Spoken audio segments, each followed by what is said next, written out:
How far back does your family's history go in state politics and government? Well, it goes back into probably 1916.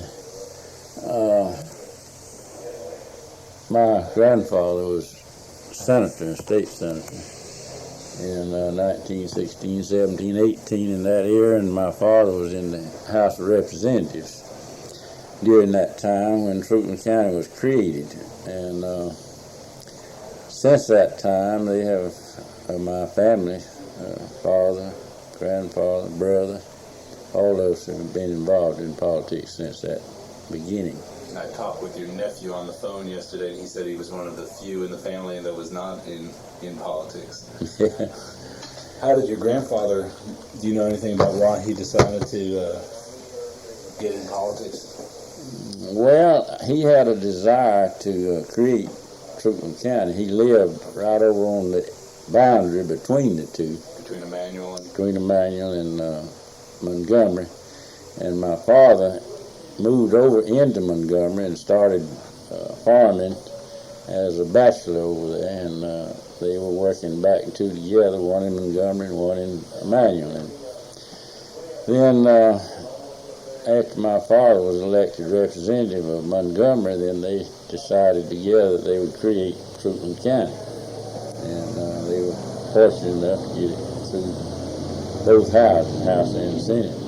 What was the reason to create a new county at that time?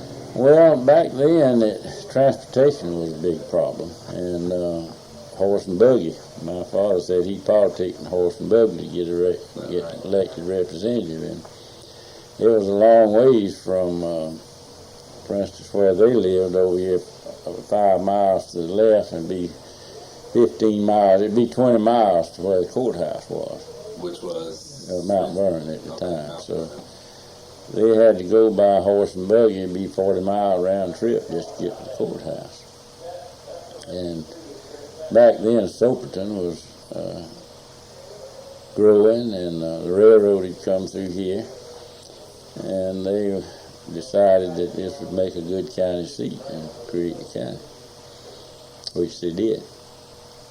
So your father was the first one in elected office rather than your grandfather? Well, yeah, my grandfather was senator from the district, which was 316th senatorial district, and my father was the representative at that time from Montgomery. Okay. So then they created a new set of officers, and my grandfather was the first ordinary of Treutlen County. Okay. And back then you didn't have any county commissioners, so he was really what you call the county boss. He administrator. He looked after all the county affairs, plus attended to the ordinary court business. His name was Mr. Neil Gillis. Mm-hmm. Now, your father ran as a pretty young man, if I'm not mistaken. Yeah, he was in his early 20s when he ran, and was not married. He was single. They got married the same year, if I'm not mistaken. Mm-hmm. That's right. Now, do you have any idea what prompted him to get into elected politics so young? Well, not necessarily. I don't. His father was in it, and I guess he thought that would be a good field for him to venture out into. What was his father in? He wasn't the ordinary because that hadn't been created, you said. No, he was state senator. Oh, okay. He already was the state senator, I see. Yeah. Okay. Mm-hmm. Do you have any idea when he came in? Is it 19th In his, 20th century, 19th? No, my grandfather was senator before the county was created. See? Right. He was senator probably 1916 to 17. Okay. Okay. Now, how did he get the nickname General Gillis and Colonel I Gillis? couldn't tell you that.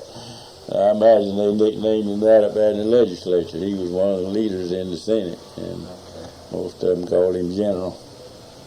Now, can you remember, maybe let me put it back this way. Politics, of course, has always been in the Gillis family, but what are sort of your earliest memories of politics and government? Well, my earliest memories was when my father was representative up there. No, I believe he was senator then. See, he served as representative and senator. When he was senator, our family stayed up there in Atlanta together.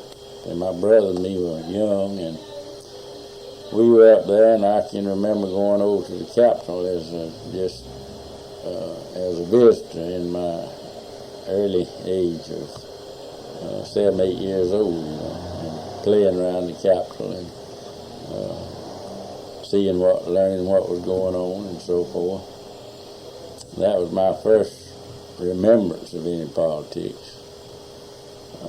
Later on, I paged in both the House and the Senate, and became better acquainted with it then. And your father was also president pro tem, was he not? yes. You remember that in particular? Or? Well, that was when I was 5 or 6 years old, and I remember going over to the Senate while he was president pro tem. Okay. Who are some of those figures who you might recall from the 20s? In fact, I remember one time going up in the gallery and got lost in the Capitol. Okay. And came out in a door up in the gallery, and I looked down and I saw Daddy, and I called him from the gallery while the Senate was going on. And he had to come out of there and go get me located up there. That's funny. Who are some of the people who you recall from being a boy and being around there in the 20s and maybe? Well, I can remember sitting on the stage when Governor Russell was inaugurated. Okay. I climbed up. I was paged up there and just climbed up on the corner of the platform and sat down while the ceremony was going on. 1930. Yeah. Huh. So your father by that time had already become a fairly significant. Yes, under Governor Russell, he appointed him on what was known then as State Board of Control. And they had jurisdiction or powers to oversee the prison system and the insane asylum, which they called it at that time, and all of the so-called eleemosynary institutions. He was on a board that kind of supervisor of those facilities. He always told me a story about going up to Milledgeville and visiting that institution, and one of the patients came up to the administrator, who was a doctor, and he said, "Doctor, how long am I going to have to stay here?" He said, "Oh, not long." He said, "Well, how long?" He said, "Not long, you'll be out for long." And he turned around to my father and he said, "My friend, that'll make a place for you then."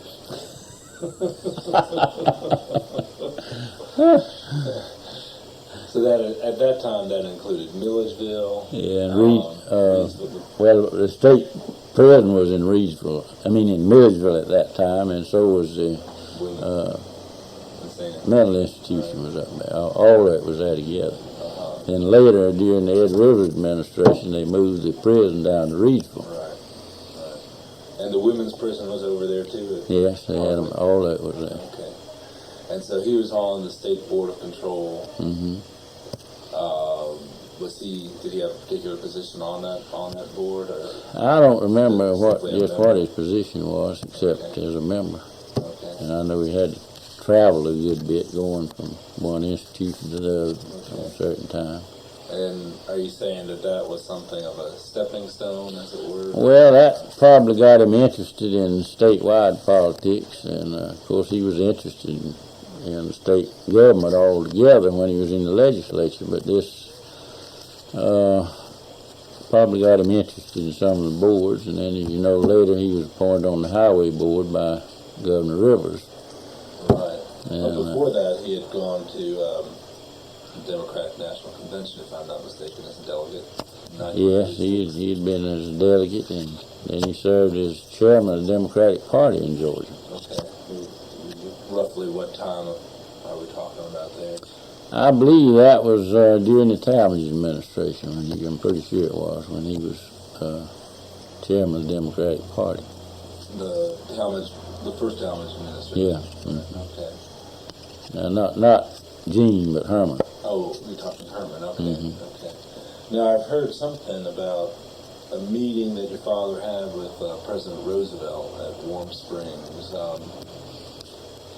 Yes, he and President Roosevelt became close friends. Roosevelt came down to Georgia, as you know, and wanted to defeat Walter George, our United States Senator, and he endorsed a fellow named Lawrence Camp from Atlanta. Right.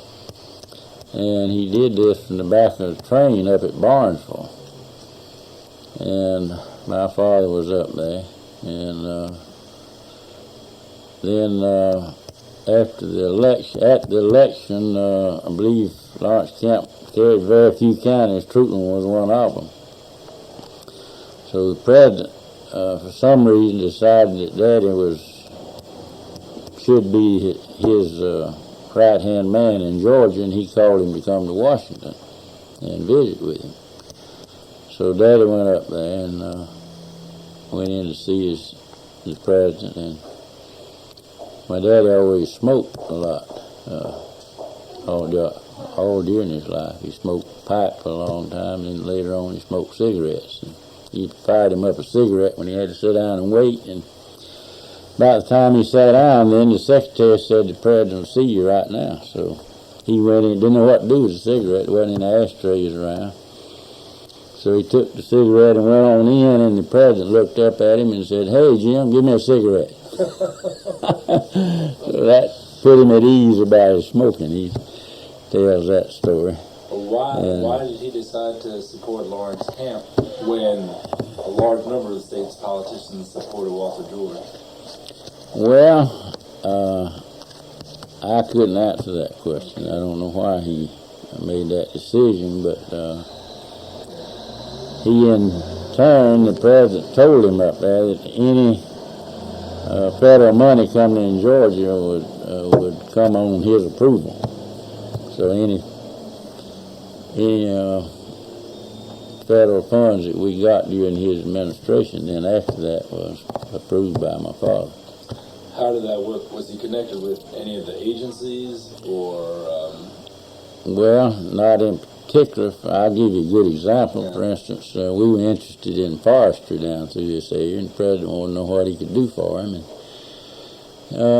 one of the president's pet programs, as you remember, was the CCC organization, and they did a lot of work all over Georgia. And my father asked him to put one in Treutlen County here, which he did. A CCC camp? Yeah. Okay. And they did a lot of work here in the county.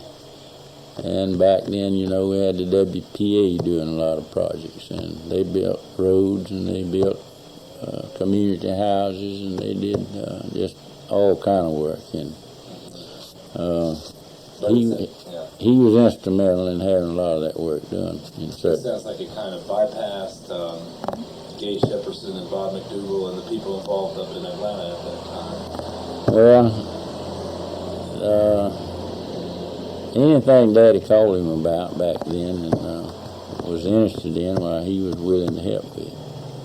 What other kinds of projects, WPA projects, does that include road building at that time? They built some roads. Sure did. Built some school buildings, built community houses, just about any kind of work that was involved in the community, they would do it. And then how far then would your father's influence as far as President Roosevelt and New Deal money, how far did that influence go at that time, late 30s, at the end of the New Deal? Well, no further in Georgia. He was just instrumental. Yeah. Okay. Yeah. Okay. Was he up on the platform with President Roosevelt at that train station at Barnesville? No, I think the president just spoke from the back of the train. That's and right. I don't think there was any platform there in particular. He was there at the meeting, though. Well, your father was at that. And he had visited him with him at the White House. I mean, in the Little White House in Warm Springs many times. Okay. Was he involved with the Pine Mountain development? I'm sure he was, to some extent. Then Governor Rivers, of course, well, I guess he's on the state planning board around the same time. Is that, Do you remember anything about that? What you were talking Well, I remember that he was on the planning board, but I don't remember any of the circumstances about what he accomplished with that.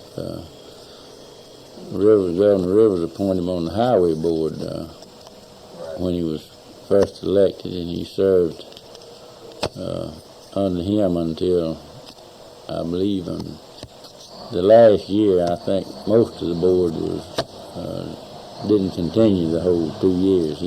Rivers kicked out his two men that he had two on the board there from his hometown, Patton and Miller. And he had problems pretty much his last term, and a lot of them eased out and let him have it. A lot of them eased out and let who have it? The Rivers, Governor Rivers. Okay, what do you recall about that whole episode? I guess your dad had been on the board at that time, but well, they had a congenial board and accomplished a lot the first 2 years under Governor Rivers. And Governor Rivers did a good job the first 2 years. He really made a change at Milledgeville, in the state hospital there, and in the prison system. He built Reedsville down here. He was sort of more or less like Roosevelt, a New Deal reformer in state government, and did a good job at it. But his last 2 years, he had problems with a lot of things I couldn't go into detail on. Right. And a lot of his top people just decided best to ease out and let him have it. Right. Now, was the highway board the same way as it is now, when you had one from each district? No, we had back then we had a 5-man board, I believe. Okay.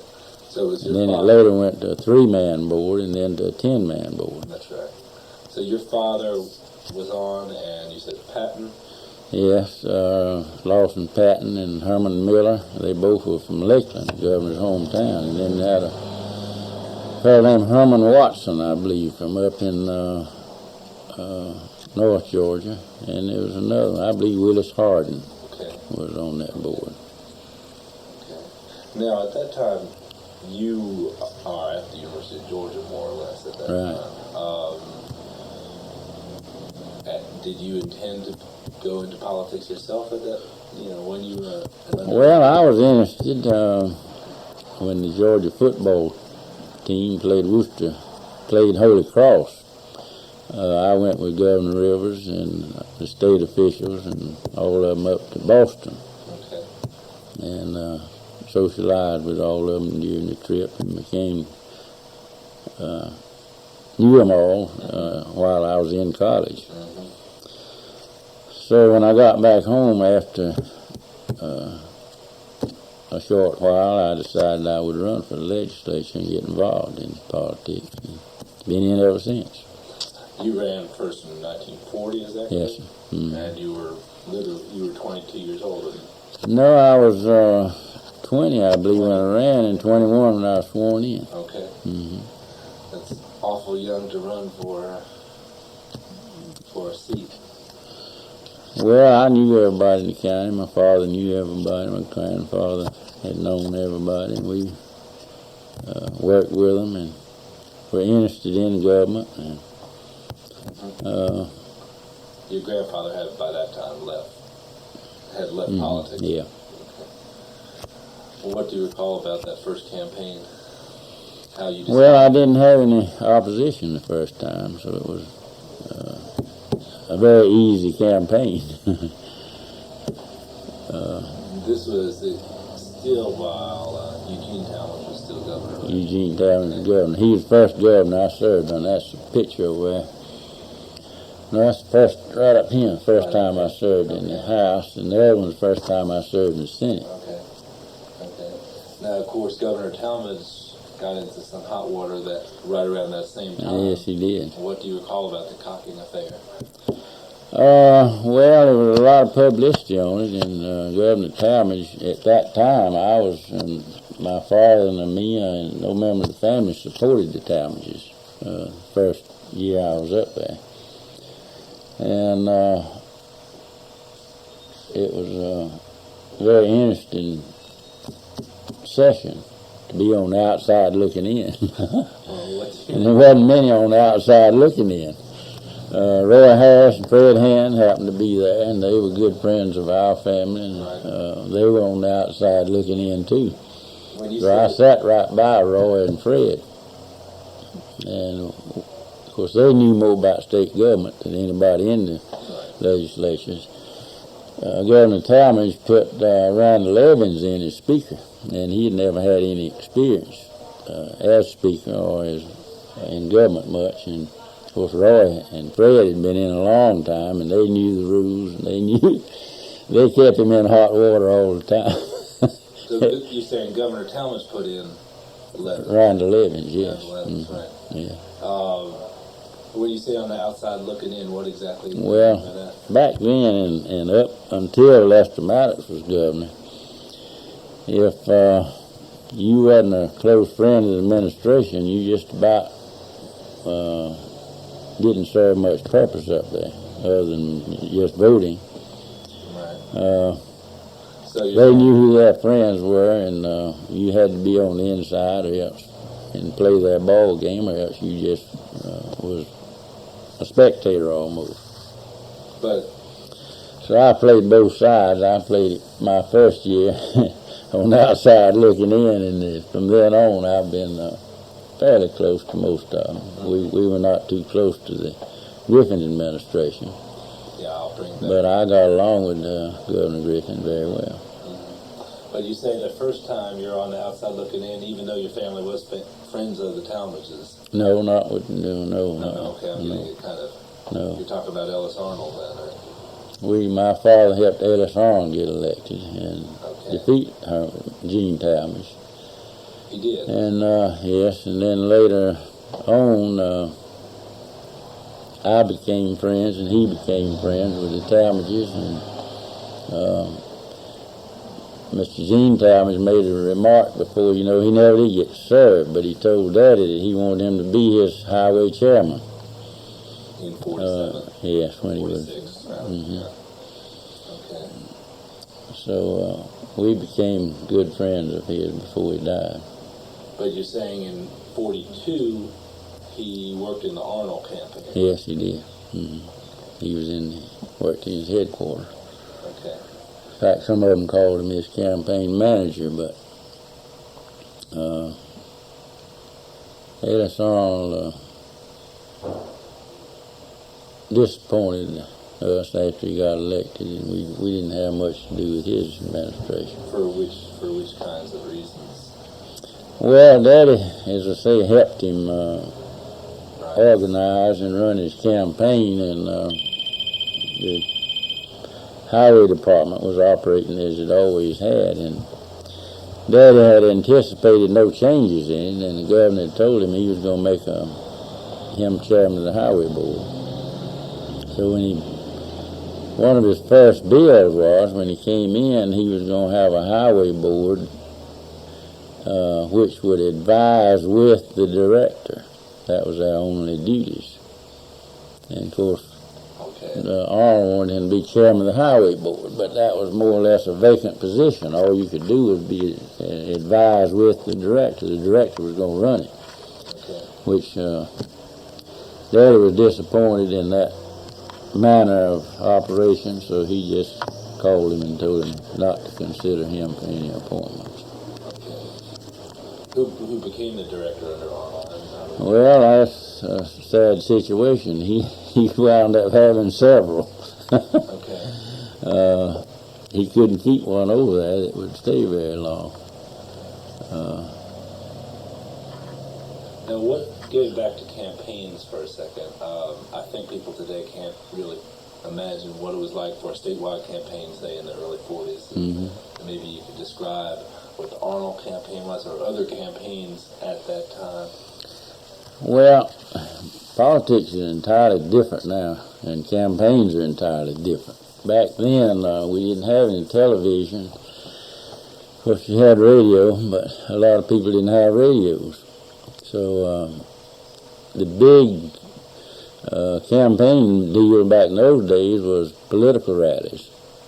And my father knew county commissioners and officials all over Georgia, and probably knew more people in Georgia than anybody else. And he would help organize these political rallies. For instance, they would have one in Dublin, and he would call people 50-mile radius around to organize groups to come in motorcades. And that was a big deal back in those days. You'd see a motorcade come in from McCrae, and they'd have 100 automobiles blowing their horns, you know, and signs for the candidate, and put on a big show. And then a few minutes in come another motorcade in from another area, and before you know it, you'd have 5,000 to 10,000 people there for a big speaking engagement. And that the candidate then could really put on a show, and of course explain his campaign and what all he was for and what all he was against, and just lay out his platform. And most of the time they'd have a big barbecue, and a lot of people would come for that. And it was just a big day and a big show politically, and that went on all over Georgia. So one of the biggest days that anyone would have for the whole year. Oh yeah, yes. So even by this time, even by the early 40s, he knew people all over. Oh yeah, yes. And how would he had made friends in the legislature, and he still had contacts with them. And when he was on the highway board under Governor Rivers, he made a lot of more contacts, and he knew somebody, and probably the leading officials in Yale County in Georgia. Now, of course, the rival campaigner would be doing the same thing. Sure. Yeah. But you wouldn't be in the same place at the same time. No. But what other kinds of strategy went on in plotting a campaign at that time, a statewide campaign? Well, of course, you had all kind of means of contacting people. You had the radio, and you had groups writing letters and telephone calls, and just any way you could contact anybody. My father stayed on the telephone most of the time in the headquarters, calling various people all over Georgia and asking them to support his candidate and do certain things to promote him. And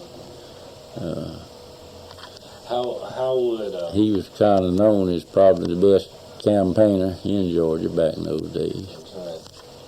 Well, how would he and say Mr. Harris and people like that utilize the county unit system? Utilize the unit system. How would that work in terms of campaign strategy? Well, you had to have so many county units to get elected, you know, and they kept up with how many counties they could carry and how many county units that amounted to, and that was what you had to do to get elected. You couldn't carry just a few counties like Fulton and DeKalb and Cobb and get elected. You had to get out all over the state. You were in the House, I guess, for about a 4-year period of time at that point. And then did you go into the service, or what happened in 19? No, I served in 41, 42, 43, 44, and then I didn't run anymore until 49, 50. Started back then. What was the reason for leaving at that particular point? Well, the war was going on at that time, and I was in the draft and went to Atlanta, was examined and so forth, and was ready to go. And but at that time they never did call me up. So after they didn't do that, I then decided to run again. Okay. Came back here in the family business. Yeah, and I was operating a big farming operation at that time. Had about 24 wage hands and about 20 sharecroppers that I was supervising and operating, and they needed food. Was a real necessity back then, because we didn't have many doing the farming. Okay. So what was your father doing during most of the 40s after not being named highway director by Ellis Arnold? I know he's appointed again. Well, he was county commissioner here. He was operating the county. The county never had anybody running it except my grandfather, my father, and my brother. See, my grandfather was ordinary and ran it, and then when it's a coincidence that he was reelected for another term and died, then my uncle, Neil, who served in the legislature too, ran for the unexpired term, and then he died in the same term. And my father then ran for the unexpired term and finished it out, but then he had a bill introduced in the legislature to create the Board of County Commissioners. Okay. And then he was the first chairman of the Board of County Commissioners and served in that capacity until he resigned and my brother then took over. Okay. So my grandfather, my father, my brother has been the county administrator more or less. Okay. And it's still a single administrator? No, my father had a board created in which he was chairman. Okay. 3-man board, and we remained in that capacity until the federal courts began to put pressure in the last few years. Now we've gone to a 5-man board. Right. But my brother's still chairman. What year was the county commission established here? Early 40s you're talking about? Yeah, it was in the early 40s, sometime in that year. Yeah. Okay. And then, so your father served out the term? Served out the term and then ran for the county commission and was elected chairman and served in that capacity until he resigned. Okay. And he resigned to become the highway director? Mm-hmm. Okay. Now, was he involved at all in the 1946 campaign, or what was the nature of his involvement, or your involvement for that matter? 46? The Talmadge Carmichael. That was Gene. Yeah. Yes, he was involved in that as one of Gene Talmadge's campaign managers. Along with, say, Roy Harris? Mm-hmm. Roy and Daddy always worked together. Now, Roy had switched sides a couple times. Yeah, he did. Yeah. How would that work when someone would say work for one candidate and then maybe by the next election be working for another candidate? Well, that happens in Georgia all the time. I guess other states too. Maybe a candidate comes out for some purpose that the people that worked for them before don't approve of, so they go in the other crowd. Now, by 1946, I guess, there's sort of really two factions, the Talmadge faction and the anti-Talmadge faction at that time. Why did you and your father decide to go on with the Talmadge faction at that time? Well, like I had said before, the Ellis Arnold, he disappointed us in the manner in which he had talked about and acted different, so those things can't whip them, join them, so we decided we joined the Talmadges. Okay. What do you recall about, did you have any personal contact in Atlanta at that time, after the election and after Gene died? Oh, yes. What do you recall about those months? That was during the three governor Right, exactly so. deal. Yeah, I was up there. I don't believe I was in the legislature right at that time. So what do you but recall they called me to come up there. And I went, and I knew many members of the House and the Senate back then, and they had a vote in the joint session of the House and the Senate to elect the governor.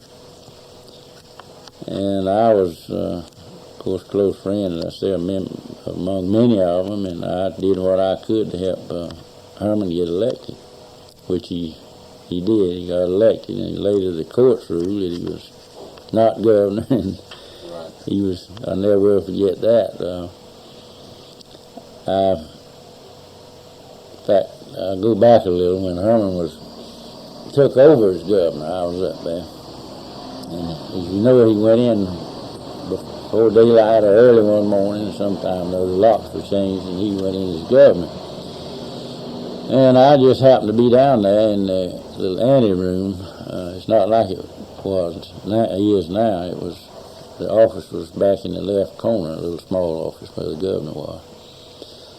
And I was standing at the door when Governor Arnold came in to supposedly his office, he said.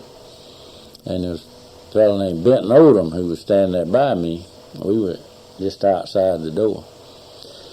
And Governor Arnold came up and reached for the doorknob. Now, in Herman's book, he says that Governor Arnold beat on the door numerous times, but I don't think that's right. He reached for the doorknob, and Benton Odom just stepped between he and the door and asked him what he could do for him. And he said, as governor of Georgia, I've come to tend to the people of the state. And Benton Odom said, well, as a private citizen, you can take your seat over there, and Governor Talmadge will see you when your turn comes. So he turned around, the press was following him, just a string of them, and made a statement that the Gestapo had taken over and they were just running the state by force and this, that, and the other, and then he left. And later set him up an office desk down in the rotunda, and I think Jimmy Dykes, maybe, who was a state senator, and a fellow named Harris, I believe was his name, from down at Douglas, removed him from that area. So that wound that up until the court ruled 2 or 3 months later. And I was out in the hall when some young man came running through, said court's ruled 7-2 in favor of Thompson. But I went downstairs to see what Herman was going to do about it, and that whole area was vacant. Nobody was down there. I mean, he had found out about it in advance, I guess, and decided that the best thing to do was abide by the court ruling, and he and all his appointees had vacated the area. But I could tell you one more experience in that. Herman, when he took over, he appointed all of his state officials, you know, and in it he appointed my father as director of the highway department. Well, Daddy didn't go over there the first day, or maybe the second day, and then Herman called him and said, Mr. Jim, we got to take over the highway department now. I want you to go over and take over. Well, some of the areas that they had taken over, I think they had threatened to use some force, and Daddy didn't want to get involved in that. So he called me and told me, I guess had come back home, and I know it was. He wanted me to come to Atlanta. And I went up there, and he said, I want you and your mother to go with me over to the highway department this morning. And Mr. Beasley over there, who is in the department as director, is a close friend of mine, and I'm sure we won't have any trouble. So we went over there, and Mr. Beasley, there was nobody in there except the secretary out front. Said, go right on in, Mr. Gillis.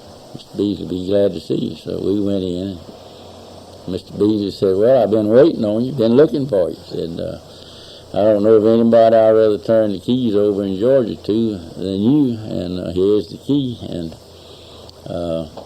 if I can help you with anything, let me know. Said, I'm proud you came and wish you luck. And he left, so 2 or 3 months later, he came back, and Daddy wished him luck again. Same deal. So they were friends and always remained friends. Peaceable. Oh, yeah. Well, they were friends until Mr. Beasley died first, and then Daddy. What other? In fact, Mr. Beasley, a lot of people think that Daddy paved the road that went by the front of his house, but he didn't. Mr. Beasley paved that road. And then the wooden bridge that went over the Altamaha River down there, Daddy built a concrete bridge down there later on when he went in, and they named it the John C. Beasley Bridge. And we went down to the dedication. What other memories do you have of those 2 or 3 months in early 1947 with the boat, for one, you know? Well, it was, that's about as rough as I've ever seen a vote in the House or Senate. I mean, there was just a lot of tactics used that I had never seen used before, and nor since. When you say tactics, or when you say rough? Well, they used any kind of tactics they could think of to get a vote, and I didn't approve of it, and I wouldn't want to go on record because you'd want to know all about what it was and how come it. That just brought on a lot more questions, and I had never seen them do things like that. That's what everybody is. Yeah. Probably the most rough and tumble legislature. So then your father was in for 3 months and then out again. Out again. So he back here as county commissioner until 1948. Right. When Herman beat Amy Thompson. Mm-hmm. What do you recall about that campaign? Because didn't Rivers come into that too, or Arnold, one of them? I believe Arnold, was he a candidate then too? He may have been, yeah. I believe he was. Tried to make it. But anyway, there wasn't much campaign to it. Herman was elected overwhelmingly. Yeah. Now, then I guess is the time that your father really starts his long term as. Right, he served all through all of Herman's tenure, through Ernie Vandiver's tenure, and Carl Sanders, and Lester Maddox, and would have been, like I say, under Mr. Gene Talmadge had he lived. That's right. Now, again, for people who are growing up today, it may be hard for them to realize why the highway department was so critical and central and so powerful at that time. And yes, ma'am. Appreciate you coming down. Okay, come back and see us. let me just flip the tape here. I got a little bit. Maybe you could sort of set the stage and describe why, the highway department was such a critical force at that time. Well, that's very easy to describe because back when my father first went in the highway department, there were very few paved roads anywhere except the main roads. In fact, there was not a paved road in Treutlen County. Mr. Gene Talmadge paved one during his administration from a little town here called Tarrytown, 5 miles south of here, but it came to the city limits and stopped. It didn't come into the city limits, so it was Soapton was all dirt roads, and it was true all over Georgia. And politically, roads were the thing back in those days until now. Our problem is resurfacing and maintaining what we got. That's right. But at that time, you're saying that roads really... Oh, they were. Of course, I don't understand. My father told me this, and it's been proved to me that he's right, that you can't politic with roads. I always thought that that was the best way to get votes was with roads, but he told me different. Well, I see that quote, and I wondered what he meant by that. Well, I got a good example of that. I had a hot campaign 12 years ago, and went down U.S. Highway 19 up here in Lawrence County, and most everybody up and down the road there when I was politicking wanted that road resurfaced. And I told them, I said, well, if I get reelected, I'll do what I can to help get the road resurfaced. So, sure enough, after I got reelected and the highway director agreed to do some resurfacing on the road, I went back up there and stopped at the filling station and first one and told him we were going to resurface the road. And he said, well, why are you here? I was having resurfaced around my filling station here. And I said, no, I can't do that. That's not in the contract. He said, oh, yeah, you can do that. He said, all you got to do is ask him. I said, no, sir, I can't do that because that costs money and the contractors won't do it. I said, you probably can get him to do it cheaper while he's here. So I left him still saying that I could get it done, which I couldn't. I went on down the road and I saw two people standing by the mailbox waiting on the mailman. I stopped, man and his wife. I said, "We gonna resurface your road now, is that right?" "Yeah." "They gonna widen it?" I said, "No, they're just gonna resurface it." "Well, that's no good. So if you don't widen it, it's no good."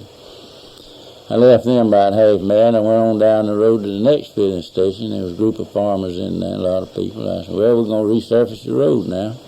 "That right?" "Yeah." "Well, how far are they going?" I said, 12 miles.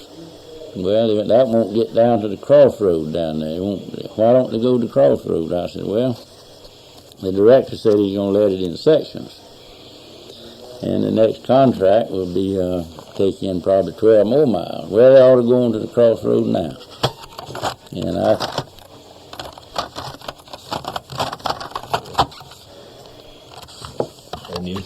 I couldn't convince them that there was no problem in getting the road onto the crossroad right then, so I decided the best thing for me to do is get in my car and go back home. I wasn't making a friend anywhere, even though we were resurfacing 12 miles of road. And I have also seen it on many, many occasions where back in those days, this is why Daddy said you couldn't politic with him. You would pave this road, and the man over didn't get his pay, he was mad. You'd make one group happy and about twice that many, or 3 times that many mad because they didn't get a road.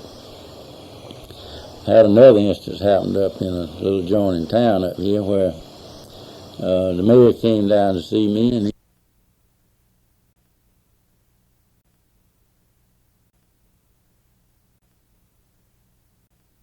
because there's a lot of other streets up there not paid. He said, "Oh no, this goes by the schoolhouse and by the church, and everybody be for it." I said, "Well, fine, I'll go out here. Daddy's home this weekend. I'll go out there with you to see him." So we went out to see Daddy, and he said, "Yeah." And he told him the same thing. He said, "Mayor, this is going to get you in trouble." "Oh, no, he'd handle that part." Said, "You let me handle that. You do the paving, I'll do the other." About 2 months later, after the road was paved, I was up there and saw the mayor. He went out the street and waved me down. And I was passing by, and he said, "Stop." I said, "What's the matter, Mayor?" He said, "I'm resigning."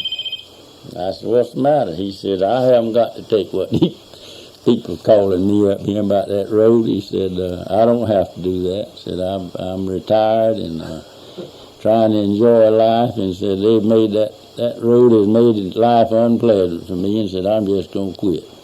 So he did. He resigned as mayor over that because that road was paved.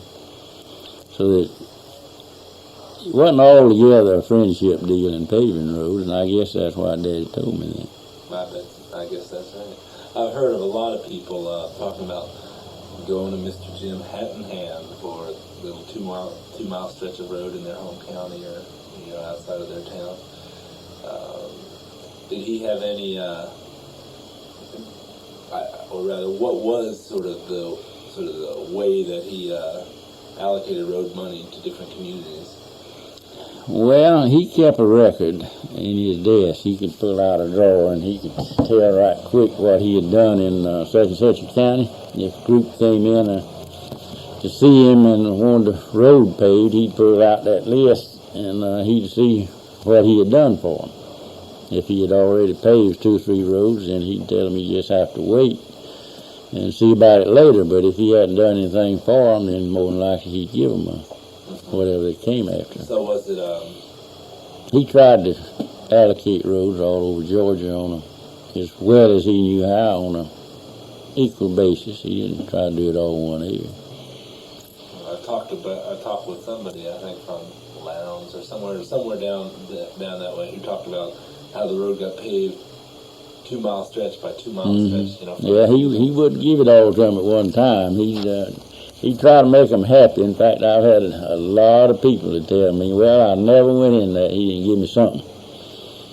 So they come in there for 12 miles. He might give them 3, and later on they come back. He give them 3 more. And of course, you had to do that because your money just wouldn't go statewide in big quantities. You just had to allocate it out in small So it was he, really the department at that time, into the 50s and probably even a little bit beyond that, was still a very personal style of dealing. Yeah.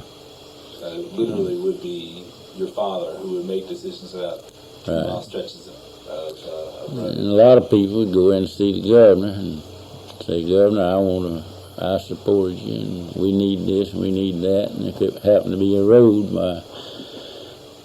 I don't think my father ever told me the governor ever called him and told him you had to pave this road or pave that road. He just said, I got some friends coming over, and if you can help them, I'd appreciate it. And of course, that was enough. If Daddy could help him, he'd help him. Now, was there ever antagonism toward him because of that kind of, being able to build somewhere and so, not somewhere else?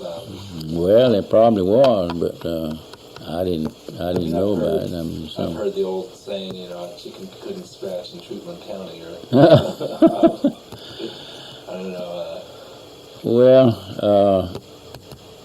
Governor Rivers put him on the highway board to begin with, and Daddy helped him get elected, and he called him up there and didn't know what he could do for him, and his Daddy told him, he said, well, we haven't got a paved road in Treutlen County. He said, well, I'm going to put you on the highway board, and if you don't get them, be your own fault. So during his administration, a good many roads were paved, but I'm pretty sure there was never a contract let in Treutlen County under his administration. What he did, in order to create jobs, all during his administration, he had road crews that could construct the road, and also another crew that could pave them, and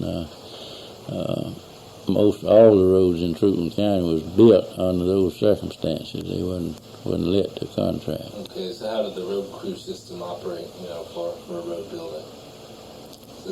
You're talking about convict labor? Or? No, well, now, to begin with, back in the early Rivers days and all during the Talmadge days, we had a lot of convict camps, and we had a lot of state convict camps. And there was a state convict camp here, and they did all the grading of the roads. They had 80 mules, and I never will forget it, and these what they call two-wheelers that they moved dirt with. And it was a sight to watch those people work. They had a skill in doing it. They'd done it so much, and they could load those scoops and just look like clockwork. Steam shovels? Steam shovels? No, just mules, hand labor. Okay.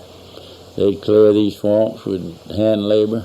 I don't think they had but one bulldozer, but they'd dig up stumps by hand and just a shovel and an axe, And so then they picked it all, shovel and axe. And they'd move the dirt with the mules and the scoops. Okay. So it took a lot of hand labor to do that. And they graded all that. If you'll notice, if you go any direction out of here, you're going over the hill. You can't hardly pass a car. You can't pass a car between here and Mount Vernon or between here and the interstate or hardly any direction because you're going over the little knolls all ridgy, And the reason for it is they couldn't move a lot of dirt back in those days. They just grazed them on the contour. And the roads are dangerous now from that standpoint, but back then everybody didn't have automobiles that'd fly, and they wasn't just needed to pave the road rather than bog up. That's right. Now, I wanted to get to one other issue. I know in that 1948 election between Thompson and Talmadge Herman, the Atlanta Constitution did not endorse Amy Thompson in that particular campaign. Remained neutral for whatever reason. You don't have any insight as to why that was, because I know, they most of the time they editorialized against the Talmadges, but in 1948 I know they were neutral, and I don't know if you have any memory of that. No, I don't know why the Atlanta papers do what they do. In fact, back in the old political days, that was the main campaign issue. I think Mr. Gene Talmadge ran against Atlanta newspapers more than he did in his opponent. And that lasted for a number of years, I guess, until the county unit system was abolished. And then the press maybe had a little better standing with the candidates after that. Well, I know that Mr. Gene Talmadge had rallies right around here. He had Lyons and Toombs County. And, Yeah. Lawrence County up here, Swainsboro, Manuel County. They didn't mess a county, especially a 4-unit county now. Right. All those were 4-unit counties. Well, maybe you could describe something of Gene Talmadge's style on the stump. Well, he was a great orator, and he spoke off the cuff. I don't think he ever had any notes. And one of his greatest assets, I think, in his speaking was he was a crowd pleaser, and he would, they more or less made the trend of his speech. One of them out there would say, "Tell them about so-and-so, Gene." "Oh, yeah, I'm coming to that." And he'd as soon as he finished his statement, he'd light in on that. And then somebody'd holler, "Tell them about so-and-so." "Yeah, I'm glad you mentioned that." And he'd tie out on that, And he, just anything the crowd wanted to hear, he'd tell them, And he, in no uncertain terms, he didn't pull any punches. Now, were the people in the crowd put there by the Talmadge campaign? No, they were just, he had people that were just, they were Talmadge people from top to bottom, and they even accused him, of stealing, and he said, "Yeah, I stole it, and I stole it for you," and they'd all holler, "Hoo!" I guess that was while he was Commissioner of Agriculture. Right, well, but they agreed with anything he said. It didn't matter what it was. What do you think accounted for his tremendous popularity? Well, the first thing he did, he promised if he got elected, he was going to have a $3 automobile tag, It didn't matter what kind of car you had, it was $3 tag. And back then, a tag cost you $10 or $12, and the bigger your car, the more it cost. And, of course, everybody was for that. And he did certain things like that for the little man, and he claimed he was the little man's candidate, and he spoke up for him and did little things like the tag that they could relate to and knew about.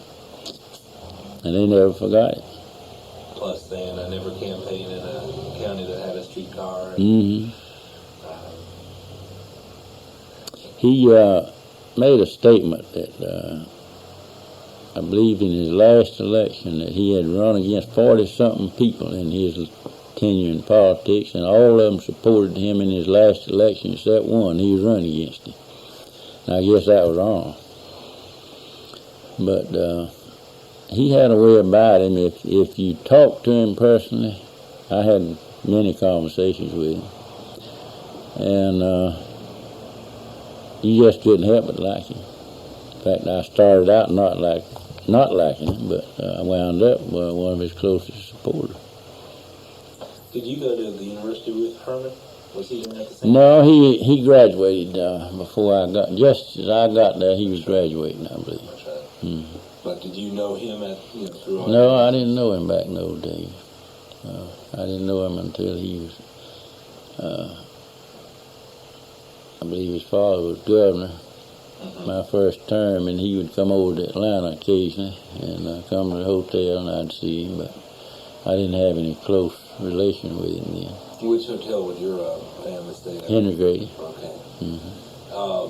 That's something, of course, that a lot of people tell me about, the stories of the Henry Grady, and I guess that takes us to when you're elected again in 48, 50, in that era, the sort of the heyday of the Henry Grady. Well, I've spent a million nights in Henry Grady listening. I wish I'd had a tape like this of it. To Roy Harris and Mr. Hamilton McWhirter, who is our Hamilton now, our secretary, was his father. Okay. Right. Those two were what you call the old line politicians, and they knew about politics back in the early 1900s, and they could tell you more stories about different things that had happened and different people all over Georgia, and I would listen to them for hours and hours. What stories do you remember? I know they all kind of go together, but maybe set the scene for me. Well, it's been so long, I can't remember any particular story they told, but they'd be in their suite. Yeah, in the room. Everybody would gather up there. Or? Yeah, they had always had a headquarters room where most of us would gather up, or either down in their room, a different one, just depending on where you were going and what you were going to do that night, you know. You were pretty well steeped through your own family connections in Georgia politics, but what kinds of things would you learn from a Roy Harris or a Hamilton McWhorter? Well, the main thing I learned from was about people and about various families in Georgia and how to deal with them and some things they had in common with them, and by knowing them and knowing their connections, and you'd have a means by which you could get into conversation with them yourself, you know. And what about decision making that went on there? A lot of decisions were made in Henry Grady, a lot of them. In fact, a lot of it was cut and dried in Henry Grady and finalized over at the Capitol the next day. How would that work? Well, the leadership was there at the Henry Grady, and a lot of times the governor would come by and have meetings with different groups, and you could pretty well tell by conversations the night before how a bill might come out the next day, or how an appropriation was going to be made. What role did Mr. Fred Wilson have in all of that? Was the Georgia Power Company and part-time owner of the Henry Grady? Yeah, he was an influence, I'd say that, but he didn't join us up in the room with our day-to-day or night-to-night conversations. The people who you recall? I guess he would talk to Roy Harris or Fred Hanna, to the governor. He dealt with the top officials most of the time. The people that you recall from the Henry Grady are Mr. Harris, the governor. Fred Hanna was a mainstay there. You know, he was Speaker of the House a long time. Then George L. Smith took over as Speaker of the House, and he had a suite there. And every Sunday afternoon, Sunday night, we were always in their headquarters, you know, socializing and talking about legislation and so forth. When you say we, who are you talking about? Well, most of the time it was the close friends of theirs and ours, and the rest of them you didn't see a whole lot of. At that time, who were you talking about? Stuart Grayer or? Well, Frank Twitty was one of the, of course he was floor leader, and Jack Ray was one of the leaders of the House, and Crawford Pilcher, who later became a public service commissioner, was always along there. Glenn Phillips, the representative from over in Columbia County, was most of the time was in the group. And it was, I can't recall right off how many more, but a lot of them. Any of the, outside of yourself, any of the old Talmadge friends and acquaintances still around from those days? Well, there are a lot of them, I hate to say, has passed on. You really have. Not many of us left. That's one of the purposes of this project, is to try and get people before they cross the other side. And I was just wondering, who else from those days? Is Jack Ray still alive, or? No, Jack passed away this year. Okay. Frank Twitty is gone. George L. Smith is gone. Now, Crawford Pilcher is still living, I'm sure. And where is he? I think he's over about Warrenton, okay. Georgia, in that area. Okay, Wilkes or Warrenton, right? Mm-hmm. Okay. And he was one of the mainstays? He was one of the main leaders. Now, the opposition at that time? Well, back Jimmy Bentley, who was still living, was Herman's one of his close supporters, and Right. I know. We're going to interview him shortly. Jimmy could tell you a lot about. See, he was executive secretary for Herman. Right, and I know his races for comptroller general. Ernie Vandiver, one of the old timers in there. He could give you a lot of history on state government. Who was the opposition at that time? I know the Atlanta delegation, Treutlen County delegation, the anti-Talmadge faction. Anti-Herman Talmadge faction. Oh, it wasn't many, to tell you the truth. I don't. Mackey, James Mackey. Mackey was an opponent. Of course, he was in DeKalb County. Right. Charlie Gowan from down at Brunswick was probably one of the leading opponents at one time. I know he's Big M.E. Thompson. Man. Glenn Phillips was a Big M.E. Thompson man. Oh, he was? Okay. Yeah. Is he still alive? No, Glenn's passed on. I know Charlie Gowan is still alive. Now, I know that I think it's in 1953 there's talk about your father running for governor. What do you recall about that? That he's mentioned as a possible candidate. Yeah, he had a lot of people encouraging him to run for governor. I remember it well. But I'm sure you know he was not a public speaker. Never made but one or two speeches in his life, and that was they were very short. And he just didn't feel like, and that was the main way to politics back in those days, was to get out on the stump and really make world of speeches. In fact, the governor back in those days running probably had to make 200 or 300 speeches during the campaign. And Daddy had a fear of that. He just didn't like to get up before the public and speak. So he turned it down, I'm sure, on that account. How was that decision made, not to run in that 1954? Well, that he made it himself, and that was, like I say, the reason for it. He just didn't feel like he was qualified or capable to get out and make these campaign speeches all over Georgia. And then, as I recall, there are several different candidates for governor in 1954. There's Tom Linder, and then Marvin Griffin, of course, is the ultimate winner. But what do you recall? There were several different people who have been associated with the Talmadges. Yeah, my father supported Tom Linder in that race, and of course he lost, and Griffin won. And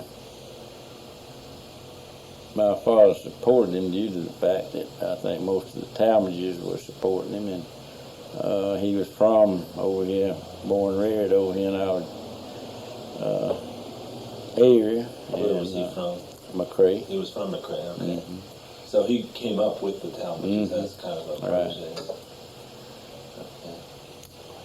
And what do you recall about that race?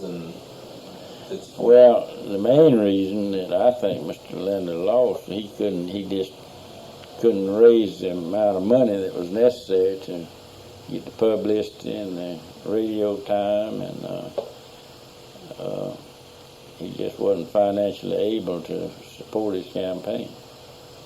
Well, we're talking, what kind of money are we talking about at that time to do a statewide campaign? Well, I imagine back then $500,000 would run a statewide campaign, but now that wouldn't touch it. Right. But back then $1 was $1, and you just couldn't. Well, a man would give you $10. He thought he donated pretty heavy, and that didn't go far. Now, then, when Marvin Griffin came in, if I'm not mistaken, then your father left office? Yes. And what was the story there? Well, he didn't support Marvin, and my father knew very well that he should come home. I mean, he didn't expect to stay up there. That's in the political game. Each governor always appointed his friends to his offices, and my father knew that his as soon as Governor Griffin was elected, it was time for him to come on. Okay. And he operated the family business for those few years while he was out? Well, my brother and me were. That was one thing he did when he went on the highway board and had to go to Atlanta. I had just graduated from Georgia as a graduate in agriculture. Right. My brother was a graduate in forestry. And he called us both in and he said, Hugh, I'm going to put you in charge of the farming, and Jim, I'm going to put you in charge of the turpentine timber operation. If anybody comes to see me about either one, I'm going to tell them to see y'all. I'm out of it now. I'm not going to make any decisions. That's, you boys run the business. So he went on to Atlanta without any fear or any worry about what was going decisions he had to make down Even though home. you were young men at that Right. time. Okay. So he never told us what to do. He'd come in on the weekends and ask us how we were getting along and look over the farm and look over what was going on in the timber business, but he didn't tell us what to do.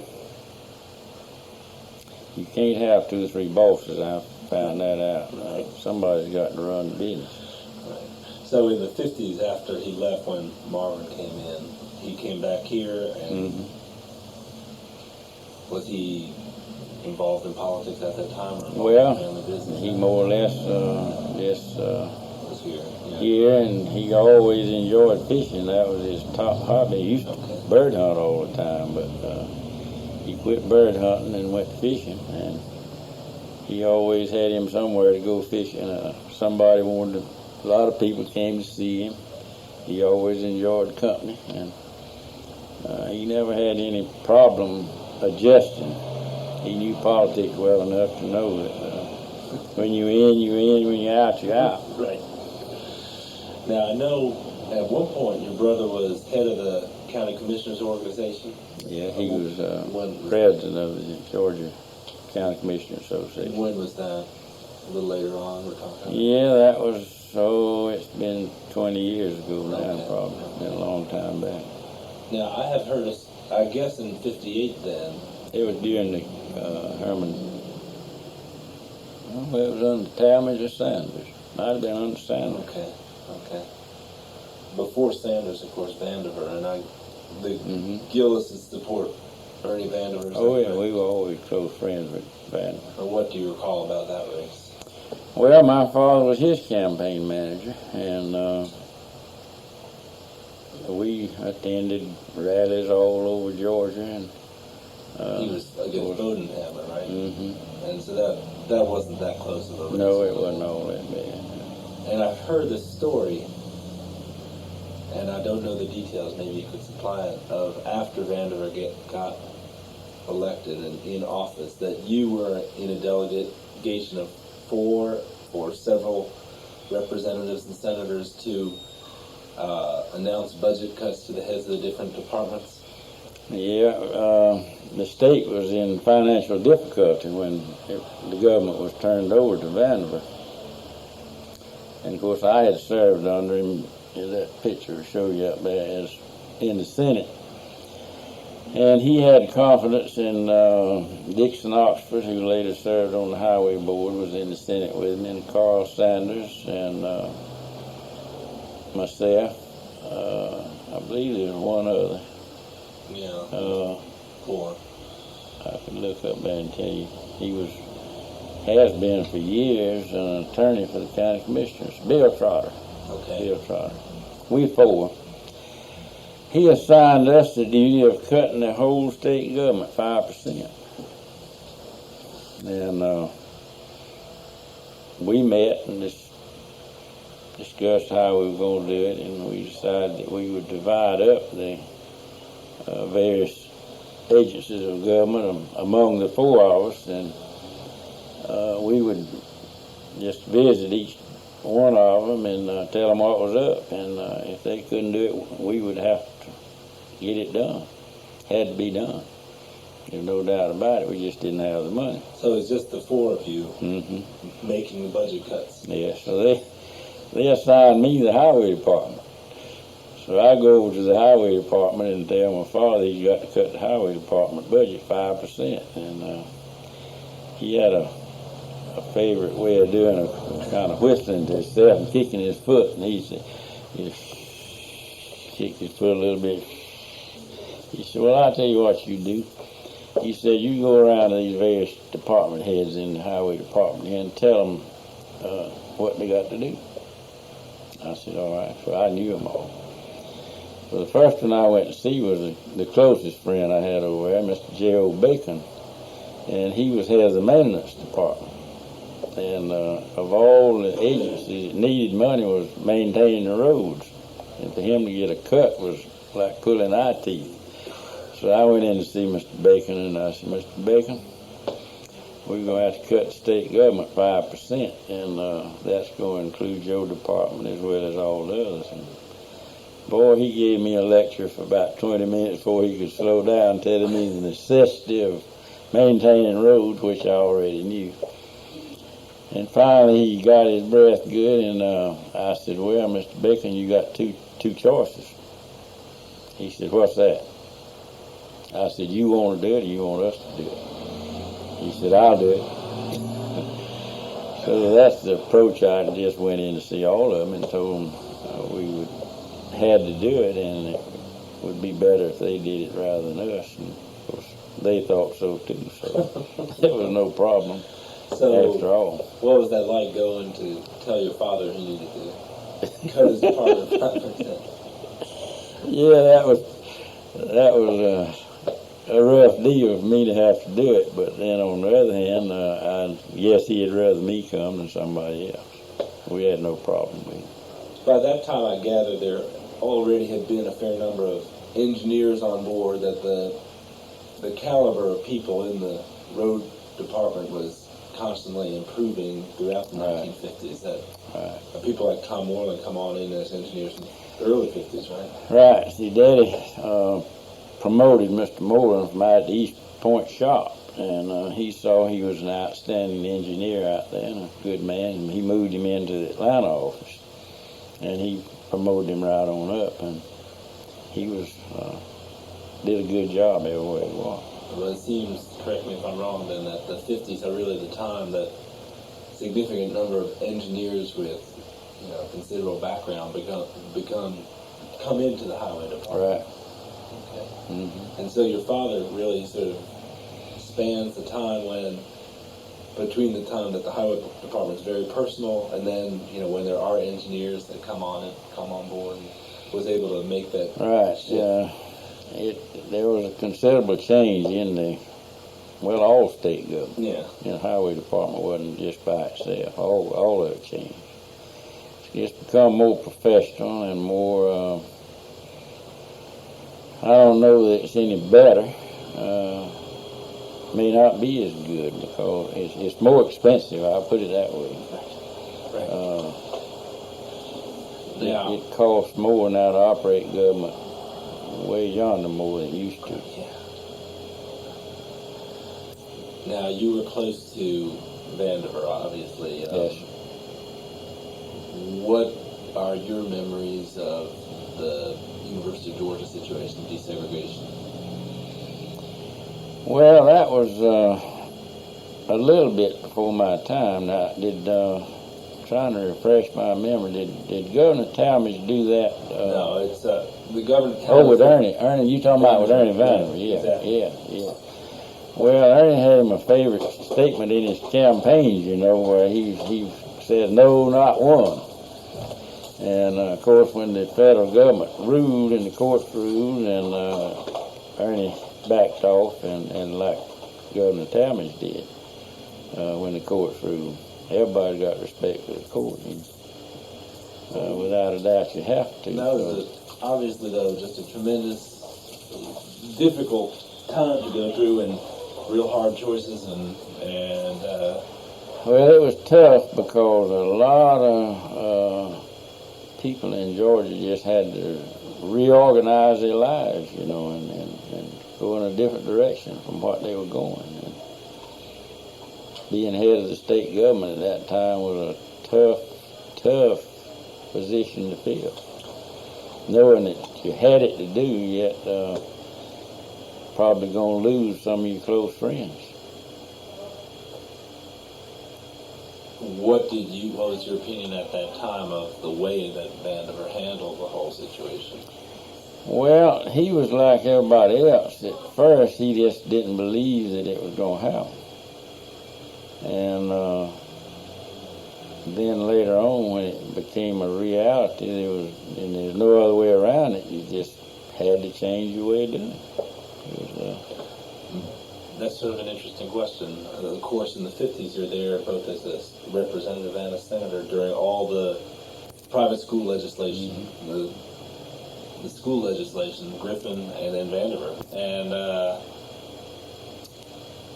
did you feel that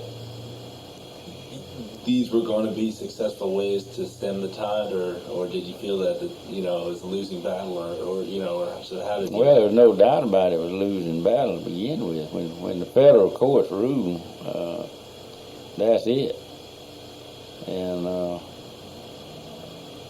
there's no use butting your head against a brick wall. Just the best thing to do is make the best of it.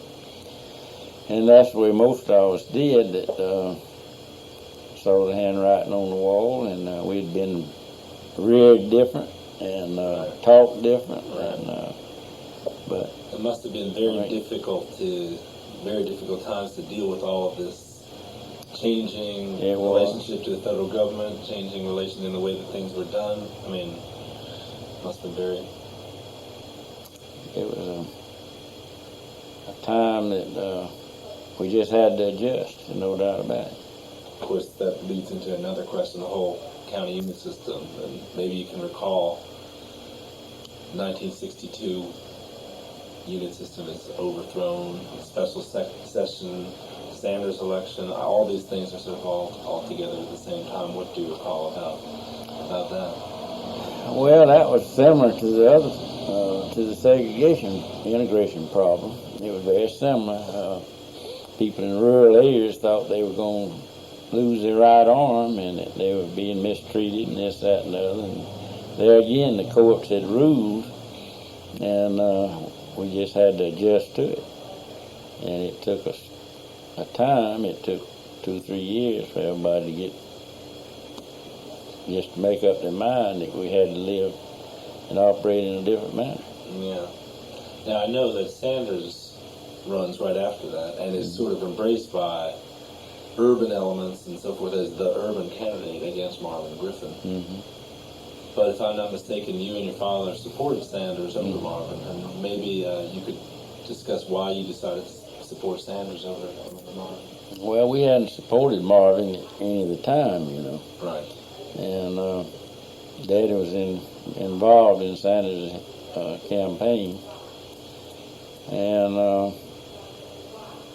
we just thought that he would make a good governor and would be the proper one to support, which we did. Now, at that time, your father's now he's about 70 years old at that time, if I'm not mistaken, and so he is still an active, vigorous member of state politics. Yeah, his health was good up until he retired, and he lived out there in peace and happiness for several years after, until he died. Well, let's move a little bit to the next race, which is, of course, the Maddox-Callaway campaign. Mm-hmm. What do you recall about that vote? Well, I was in the legislature at that time, as you know, and that was a Republican against a Democrat. And at that time, most of the area in Georgia was, particularly the members of the General Assembly, were Democrats. And it would be almost would have been unheard of for me, for instance, to go up there and vote for a Republican when I represented all Democrats. All my counties were Democratic. Had you had much contact with Maddox before that time? Because basically he was a local. Well, some, yeah, we knew Maddox personally, and of course I knew Bo Callaway personally. He was a close friend of my father's, and he knew the Callaways, all the family well. and had dealt with them back during the other campaigns, you know, and county government and so forth. There was no problem about us supporting matters. Oh, yeah. So we just had to, I just had didn't to know support it. a Democrat. And then, how did he choose you to be one of his leaders in the? Or did you ran for Senate Pro Tem at that time? Mm-hmm. And maybe what do you recall about that campaign? Well, I had already, before he came in office, I had already had enough votes to get elected President Pro Tem, and I had called Governor Maddox and told him that I'd be glad to work with him and as President Pro Tem of the Senate, and we became close friends. That's right. He did more for the legislature than any governor that I've ever known, simply because he had not had any experience in dealing with the legislation. He let the legislature, we ran our business and without his interference. Well, I know that that's the time when the legislature assumes a great deal Right. more independence of Mm-hmm. the governor. But you didn't feel any conflict of interest working for the governor or working for the legislature? No, he was very easy to work with, and I never had any problem with him. In fact, he calls me every Christmas morning. And this was past Christmas. I was sitting there, we were opening Christmas presents, and I said, I'm going to beat him to the draw. I'm going and call Governor Maddox right now. When I got halfway between the Christmas tree and the telephone, it rang. And it was Governor Maddox. I said, well, you beat me to it anyway. What did your fellow legislators feel about a governor who had not been elected to public office before and who had no long-standing connections within the legislature? Well, I think all the members of the legislature really felt good about it, in particular Speaker George L. Smith. George L. had always been a kind of a leader in particular in the House of Representatives, and the members of the General Assembly felt good about it because we knew we were not going to have a governor that would be up there calling on us all the time to do certain things he wanted. Was it a question of Maddox ceding power, as it were, giving up power, or the legislature? Well, I don't think really don't think he wanted it. I think he wanted to be governor, but he didn't want to run the legislature, and he knew we knew more about running state government than he did, and he realized that, and he let us run it. So, like I said, he was the best thing that ever happened to the state government, to the legislature in particular. Mm-hmm. I gather that process started pretty early on after he got elected. People realized that a real change was possible there. Mm-hmm. Okay. Who did you run for Speaker Pro Tem, President Pro Tem against? Julian Webb from down at Donaldsonville. Okay. Was the President Pro Tem, and then later on, Bob Smalley, Governor Carter put Bob Smalley in the race against me. We'll get to that race in a minute. Because I know that you were aligned with the Lieutenant Governor in much of the fights over the reorganization effort during Governor Carter's campaign.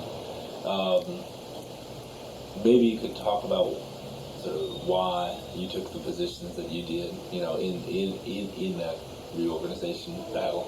It was quite a battle, going back over the newspapers. You mean with Governor Carter? Yeah, that. Well, that was about the easiest decision that I ever had to make, because I had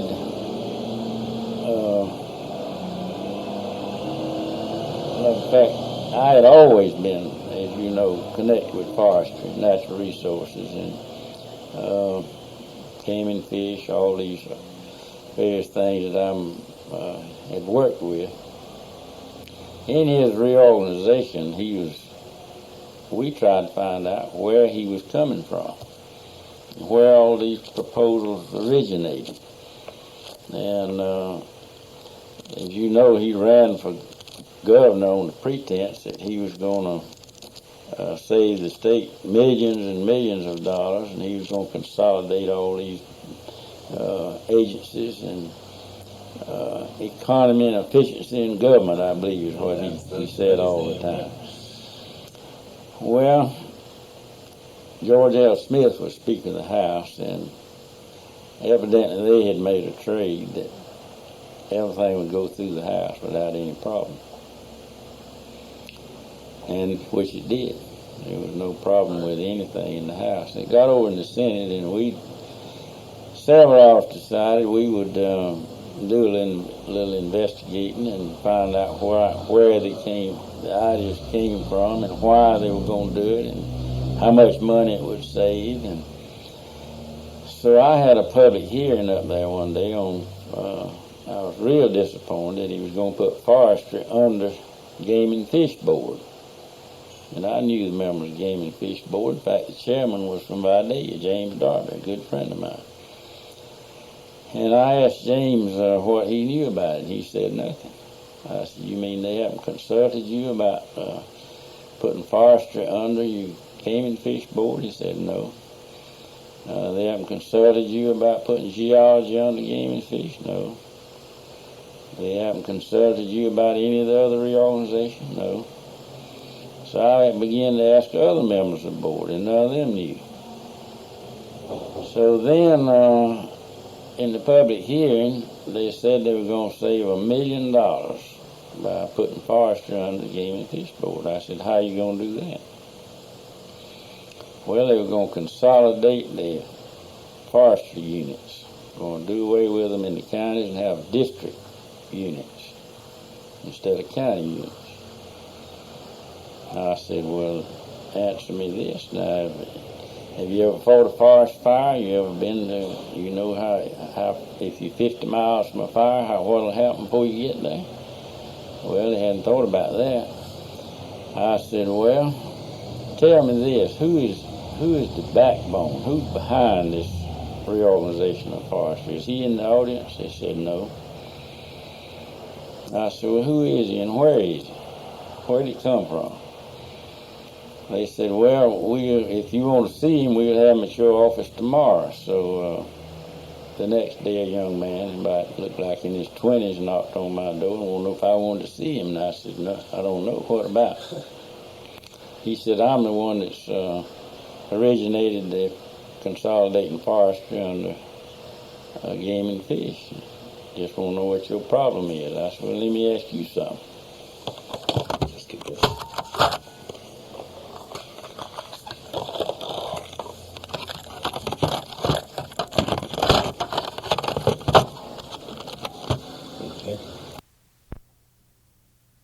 Forestry school, did you graduate from forestry school? He said no. I said, have you been employed in forestry in any way? He said no. I said, what do you know about forestry? He said nothing. I said, well, that's all I want to know. He said, you don't ask me any questions about the reorganization? I said, no, not a thing. I said, if you never had any experience with them, then that's all I want to know. But what he knew was you could carry a dozen oranges in a sack better than you could separate. So he was going to put all these organizations together, and that would save money. But he knew a thing in the world about what was going on out in the field with it. And so that got you. I decided that I talked to the Forestry Association people and other people all over Georgia, and they said that would just ruin our forestry department.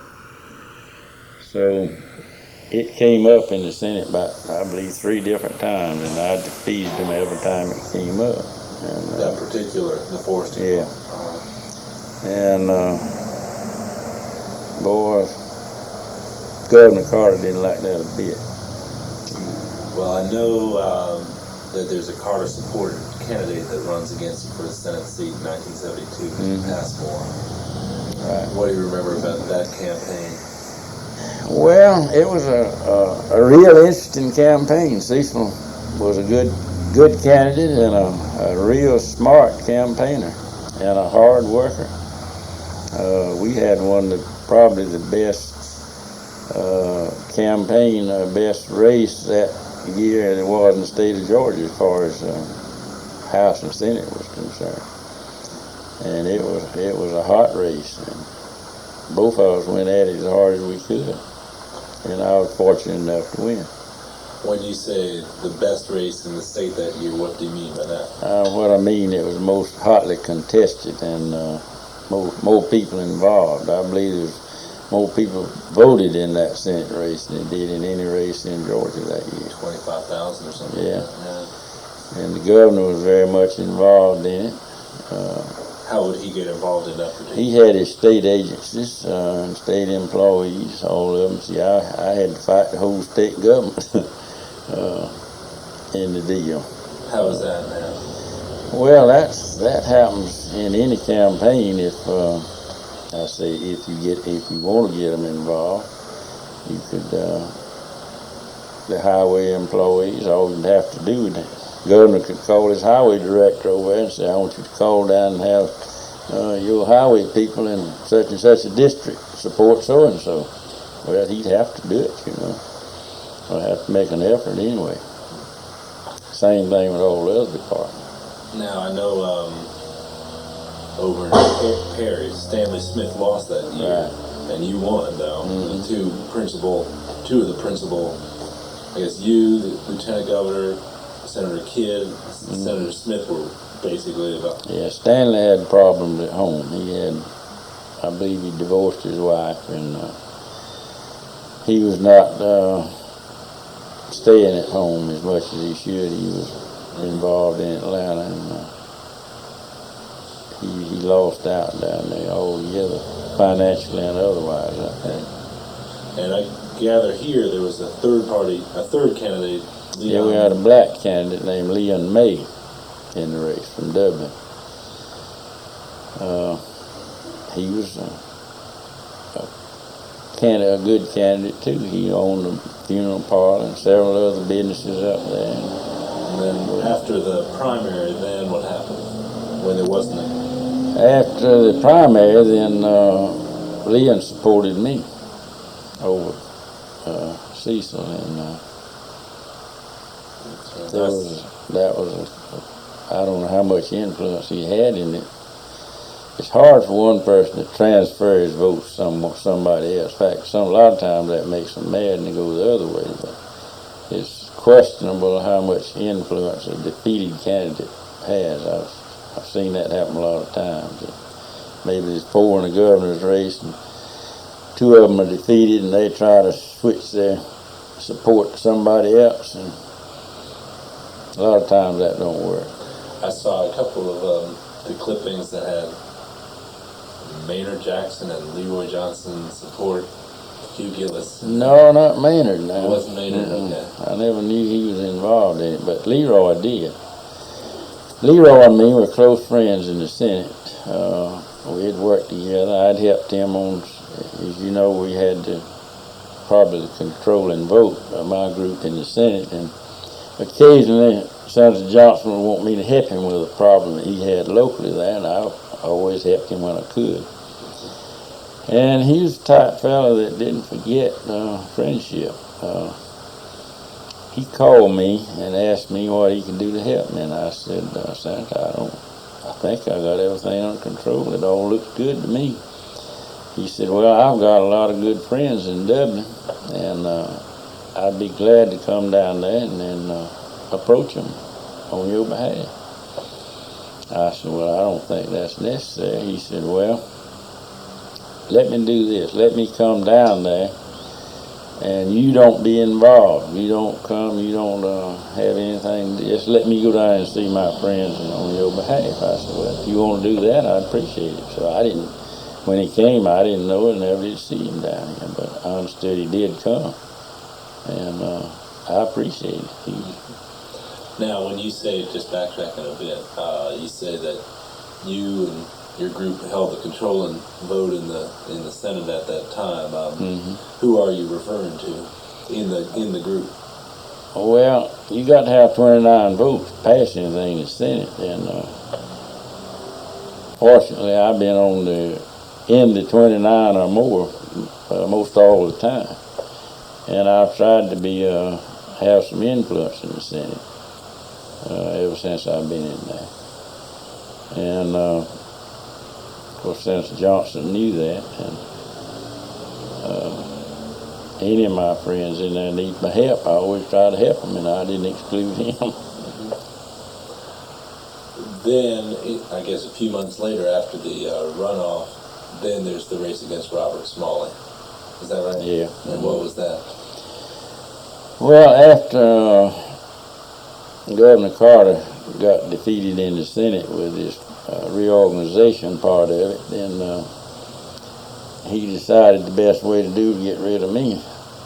And he decided that he would get him a candidate, which he did. And then he put Bob Smalley in the race against me. And that's when Governor Maddox's friendship showed up. He found out that Governor Carter was trying to defeat me, and he decided he'd get involved in it. So he called him a press conference. He called me over at the hotel and told me what he was fixing to do. He said, I understand that Governor Carter is trying to defeat you, and I don't think he needs to get involved in Senate politics. That's our business. And I'm going to call a press conference, and you can come over here, or you can stay, whichever way you want to do. I said, Governor, I'm not getting involved in your business. If you want to do that, that's up to you. So he did. He called a press conference and told him that he didn't think the governor ought to be involved in our politics, and he was supporting me, which he did. And I believe Bob, who was a good friend of mine, got 19 votes, and I got the rest of it. It sounds like Governor Carter played hardball just like he did. Oh, he did, yes, sir. He was tough to deal with. In fact, he called a meeting out at the mansion one afternoon. He sent one of his aides up there to see me and wanted to know would I come out to the mansion on such and such a day and have lunch. And I said, well, I don't know who's going. He said, just you and one or two more. I said, well, I'll be glad to go. So on the day I was supposed to go, I went to the elevator, catch the elevator to go down, and George L. Smith came up. He said, you going out to the mansion? And I said, yeah. He said, well, you can ride with me. I said, fine. By that time, somebody called him to come back to the office. And a few minutes in came Frank Twitty, and he said, Hugh, no, it was George Budd. Yeah, George Budd. And George said, Hugh, George L's got to stay and see about some other business for a few minutes. He said, if you just ride with me. I said, fine, I'll ride with you. So we got out there, and there must have been 25 or 30 people out there. And he had him an agenda about a whole page of his reorganization and what all he had accomplished and what all he hadn't, and he called on various ones to explain what they were doing. And finally he got down to me. He had that on about the last, and he said, Hugh, what are you going to do about reorganization of forestry? I said, nothing. And boy, if I'd have hit him in the head with a baseball bat, it wouldn't have made him any matter. He looked around at John Langdale, who he had invited out there, and John was president of Georgia Forestry Association. He said, John, what are you going to do about it? And John said, Governor, I can't do anything about it. He said, I'm elected as a president of Georgia Forestry Association. I can't do anything unless my directors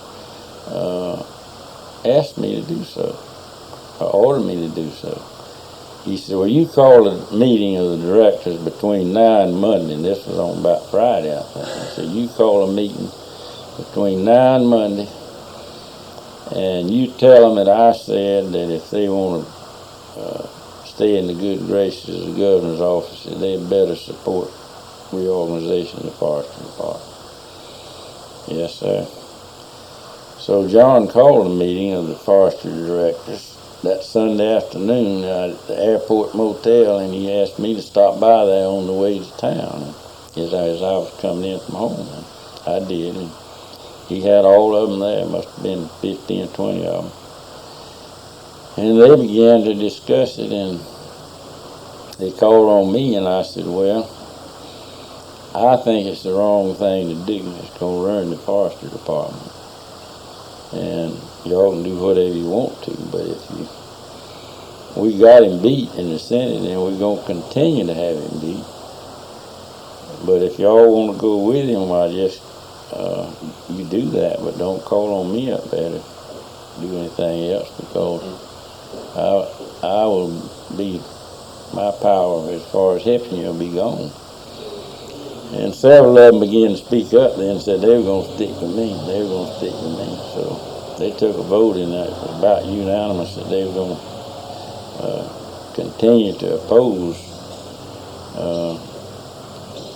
putting the forestry department under game and fish. So it came up again, and we defeated him again, and that finally wound it up. Well, so that was the outcome, that basically forestry was not reorganized. Forestry was maintaining the department with a department head of its own. And at that time, we had one of the best forestry organizations in the United States, and we still have. We think we do more in promoting and maintaining our forestry in Georgia than any other state. But they even had Ray Shirley, who was the forestry director, out working to do away with it.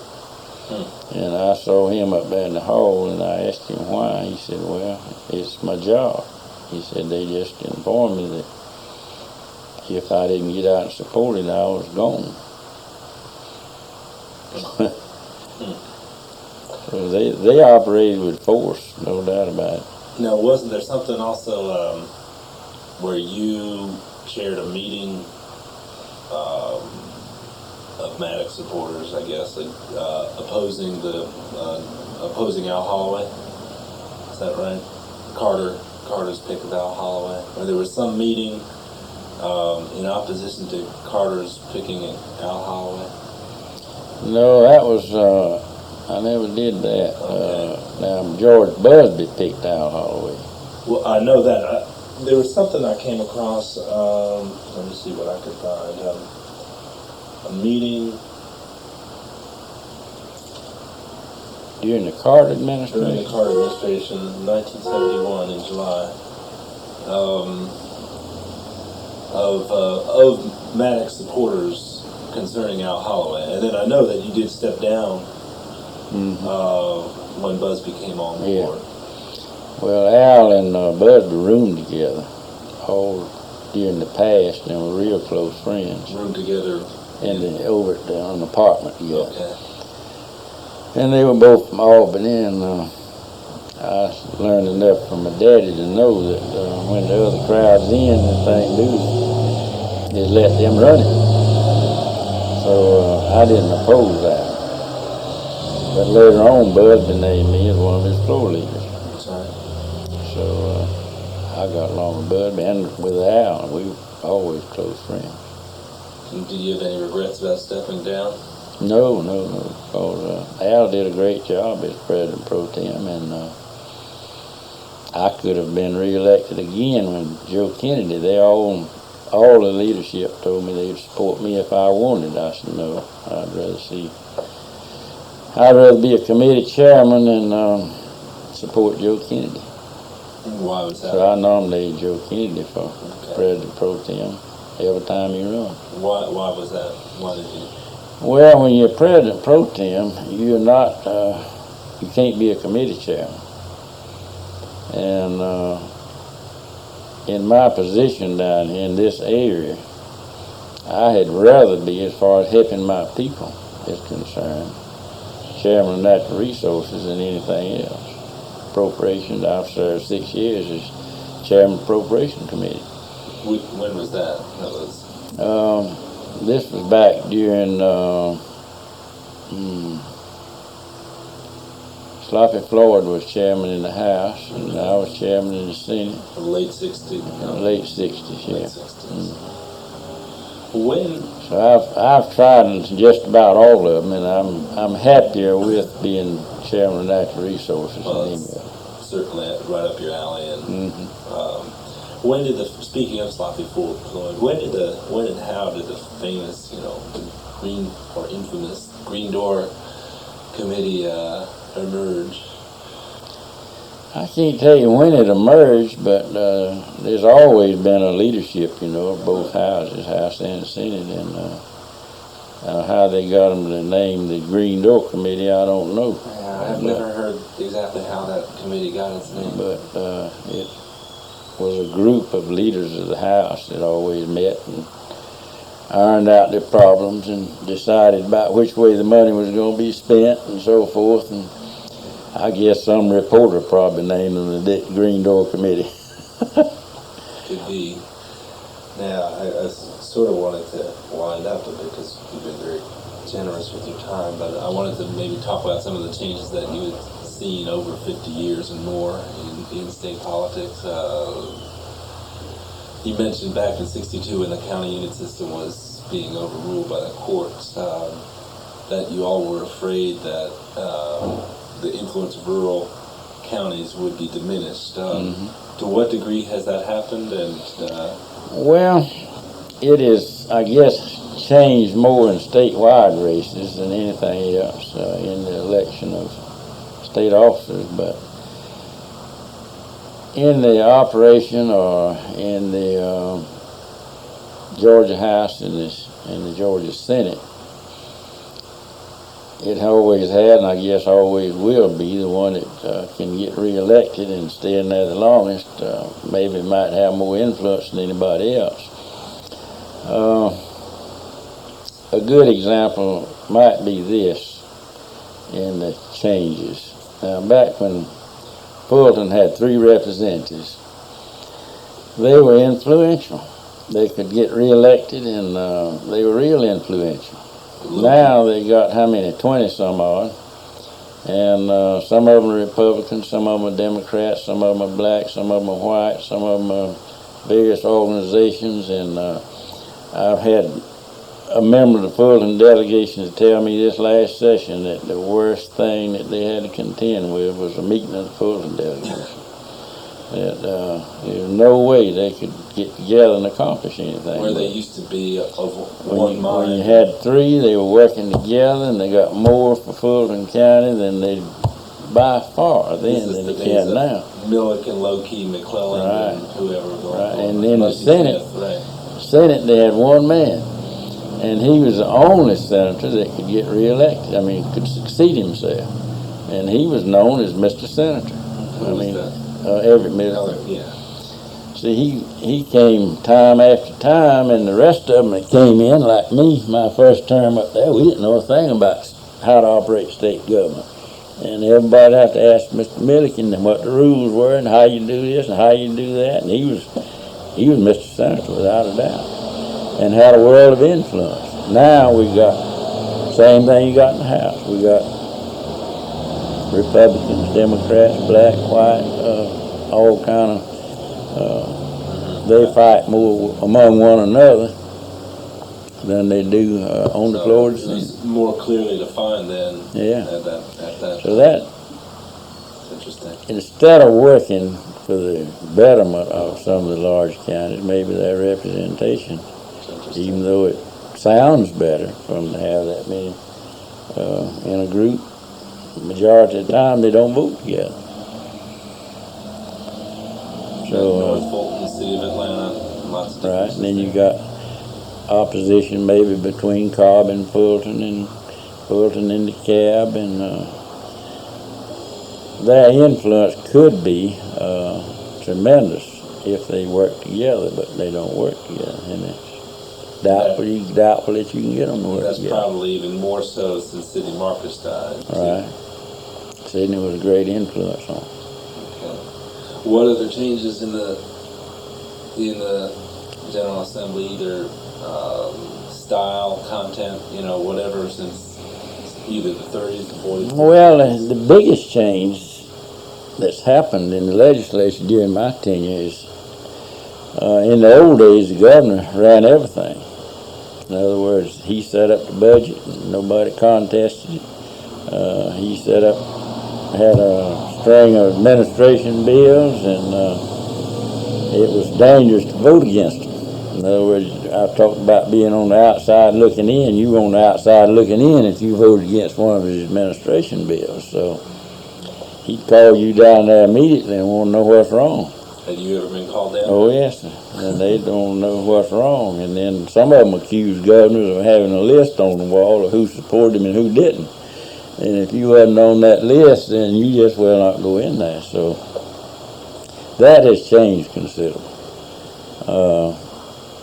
Governor Harris has exerted very little influence. Governor Maddox hardly exerted any. And what about the relationship of the two houses, especially with the Speaker becoming more and more powerful? Well, that has changed considerably too. Way back in the early years, the House and Speaker was appointed by the governor, or at least he sent word up about who he wanted to be Speaker, and he was elected Speaker. And same way over in the Senate, he had his leadership over there.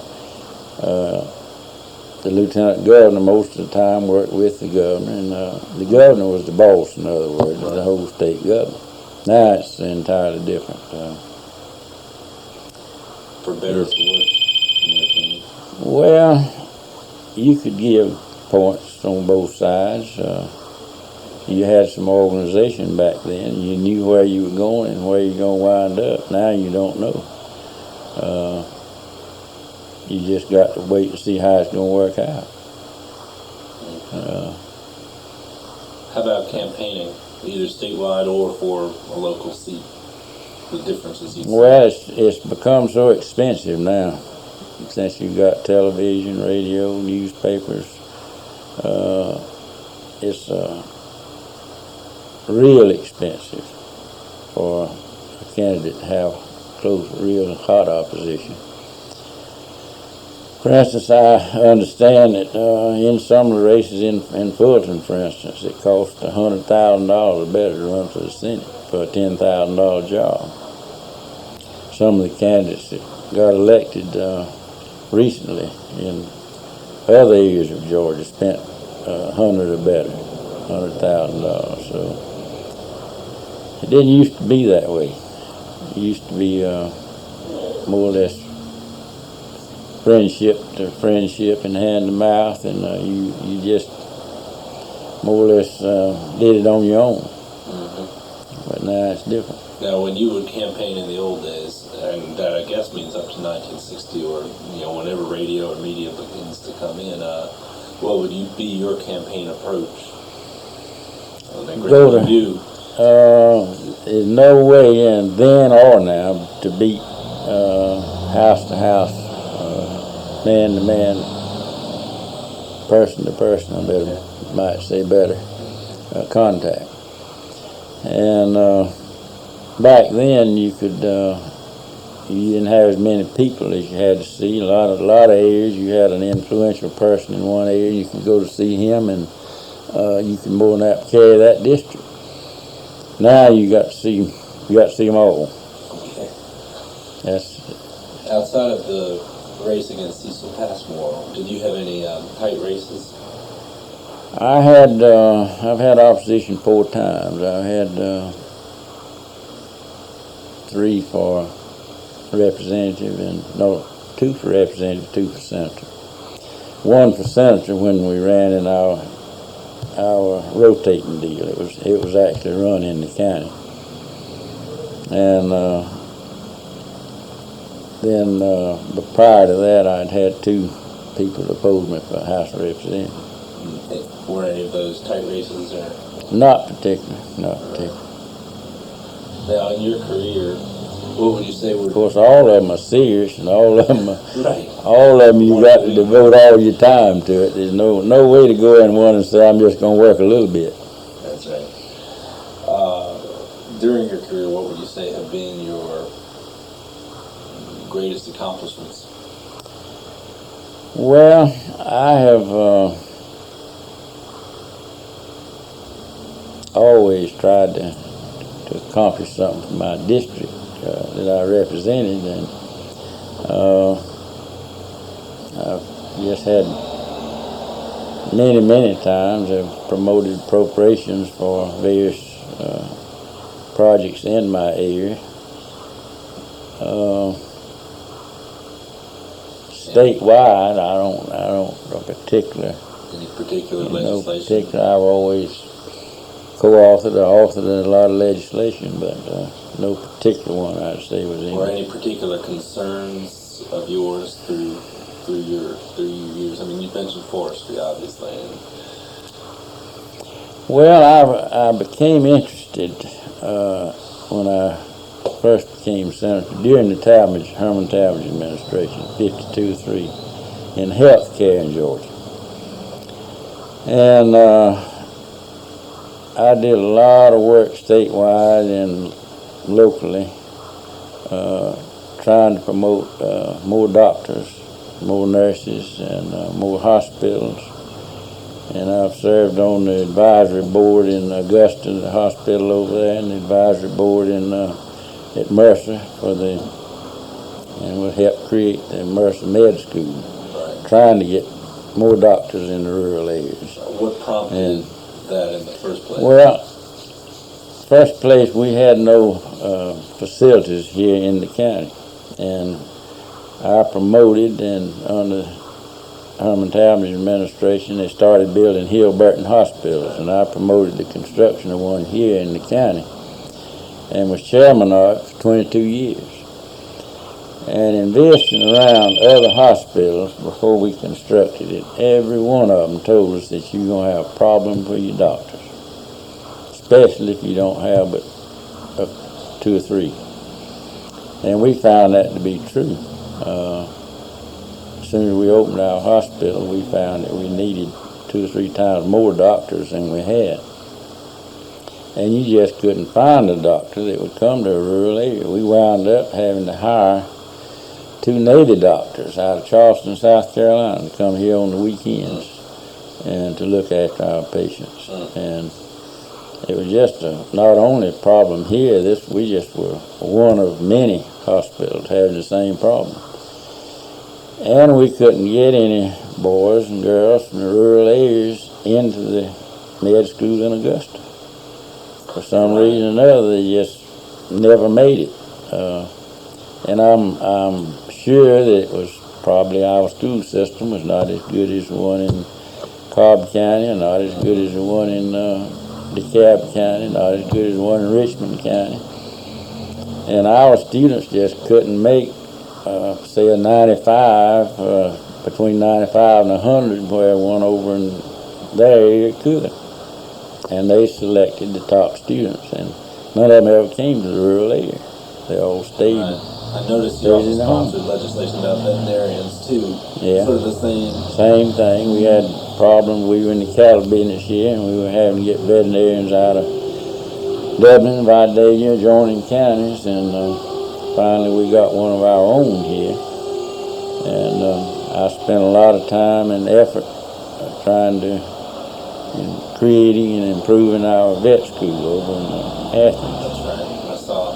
And we finally, I think, have succeeded in having enough veterinarians in Georgia. And so you're feeling all right about and that? I think that Mercer is going to supply in the future a lot of doctors in the rural areas. In fact, now we are enabled to get some boys from rural and girls from rural areas into Augusta. They said for a long time over there that Mercer would never be a reality, and they fought the school as hard as they could until they finally decided it was a reality and that they better get out and join the game and get some people from rural areas over into Augusta. And the nursing situation is the same thing. They had a nursing school over there, and they didn't want anybody else to have one. And we finally got one created in Statesboro. And they said one wouldn't be successful there. Well, it has been, and we need the nurses. And when I see publicity recently about the shortage of nurses, still got them. We needed a dental school in Augusta, and Emory fought that. That was when I was chairman of the Appropriations Committee, Sloppy Floyd and me. And they fought that as hard as they could, and we had public hearings up there, and the president of Emory and various ones came over there, and they low-rated the Georgia Med School and dental school, but we finally made it a reality. Now we got a Georgia dental school, and Emory is abolished. That's right. They've quit. That's right. So that's one of your areas that you fought for now 35. yeah, I've been involved in that, and that's, if you talk about an accomplishment that I'm proud of, I think healthcare probably would be the number one. Yeah. Any disappointments or big disappointments? No, I've never been disappointed in politics. I haven't sought any office I haven't gained, and a lot of people have wanted me to run for Congress or run for statewide office, but I have no desire to do that. What keeps you, I guess this might be the last question, what keeps you going after a career that's now almost 50 years old in state politics? Well, I haven't been in that long now. No, I meant been in, your first off, yeah. You first ran and first were elected. Well, it's politics. I've always heard, and I guess it's true, that if it gets in your blood, it's just hard to ever get it out. And I was born and reared in it, and I enjoy it. And as long as I feel like I can help my fellow man in it and do something for my areas, and as long as I'm able, I'll try to continue to do that. Are there any other next generation of Gillises? No, that's a disappointment to me. I have two sons, and my brother has a son, and none of them seem to be too interested in politics. I have a son in Dublin that's a lawyer, and someday he may get interested in it, but I don't think my son here that's farming with us, or either my nephew that's here in the timber business, I don't think he'll ever get involved. Is there anything else that you had jotted down about your career or particular memories of? No, I didn't jot anything down. I just jotted a number of years down that I'd served and so forth. But or as we've been talking, any other things that have kind of popped into your head, occurred to you, come to mind, stories or figures or events or what have you that have sort of come into your head while we've been talking? Well, I wish I had kept a diary or kept some record of my political career, because, and I told Roy Harris the same thing, he should have written a book. And all of us, I guess, it's, of course, we never know how long we're going to be involved. Had I known back then that I was going to be involved for 40 years, I probably would have written something, at least at the end of every session, about the accomplishments of the session and the various things that we had done together. I wish I had done that. It's hard to remember each session from the other and each year from the other, exactly what went on. But if I'd had it in black and white, I could refresh my memory on it. That's right. Well, you've been telling me a lot today. Let me ask, who else would you suggest that we interview for this project? Who does go back? I think we're going to interview Charlie Gowan. We are interviewing Senator Kidd, and of course. Well, Charlie Gowan was a great representative. In fact, Charlie was probably the best representative of Glenn County that they've ever had. It was Charlie Gowan and Bernard Nightingale. Yeah. But Charlie was a leader, and I don't think they've had a leader since. Right now, they got 2 Republican ladies up there. That's right. I saw that. And the speaker, I think, went down through there and made a statement there wasn't any Republicans going to get anything out of him. So, people who go back a long way in state politics, who you think would be worthwhile, important to interview, especially those who have health problems or who might not be around for too much longer? well, Wembrick Walker over in Telfair County could tell you a lot about the Telfair politics, and the Jack Walker has served as, now Wembrick is now on the Natural Resources Board, you know, been on it for a long time. And Jack Walker, his brother, has served as sheriff over there for a number of years, and Ronnie Walker is young, and he's the sheriff now. But those 2 Walkers could give you a lot of history on the Talmadges and the Talmadge politics. In McCrae? In McCrae, yeah. Both of them Wembrick? Wembrick is on the Natural Resources Board, and Jack is more or less retired as sheriff. He was sheriff for many years over there. And of course, we're going to interview George T. Smith. George T. could give you a lot of history on his side of it. I served as president pro tem under George T. 2 years. Junior was president pro tem his first 2 years, and I was president pro tem his second 2. We're talking to the speaker, Bill Lee. I'm trying to find people maybe who are retired now, who retired in the last 10 years or something, and try to get them. As well, I'll talk to John Greer. Now John could, John's kind of like me. It probably wouldn't do for either one of us to tell all we know about politics. John used to be representative, you know, from down in Lanier County, and then he was Ed Rivers' executive secretary.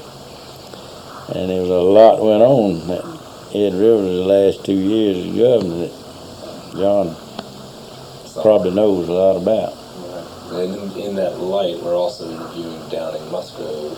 Downing, I was with him last night. Downing Is that right? was involved in Ed Rivers' politics and has been involved in various governors' campaigns for kind of like we have. He married a girl from over in Emmanuel County over here. That's right. And he served as director of the highway department and been on the board now for many years. Bill is on the board, right? Yeah, I supported him every time he ran. That was actually, your father was involved with that when Downing was elected to be the chairman. Then your father was talked about as a candidate for the 8th district seat. Is that correct? On the board? No, 1973. I don't think he had one. And then I think he may have backed down because Carter was still the governor. Do you remember that? Well, Downing was appointed or elected by his fellow board members to be a chairman when Burt Lance stepped down. And then your father's name was talked about as a replacement for Downing. Do you remember that at all? Well, he might have been talked about, but as long as Carter was governor, he would have never gone up there. That's right. He wouldn't have served with him a minute. Okay. Who else can you think of who goes back that far, anywhere around the state? Well, Dixon Oxford. I'm looking at his picture up yonder. He's still living. Dixon was one of the 4 that helped cut the state budget, and he knows. But I don't believe I've seen him in 20 years. He just got out of politics and has never been. Where does he live? He lives in America, so I believe. He's was in the road contracting business. Let me look in this picture up here and see if there's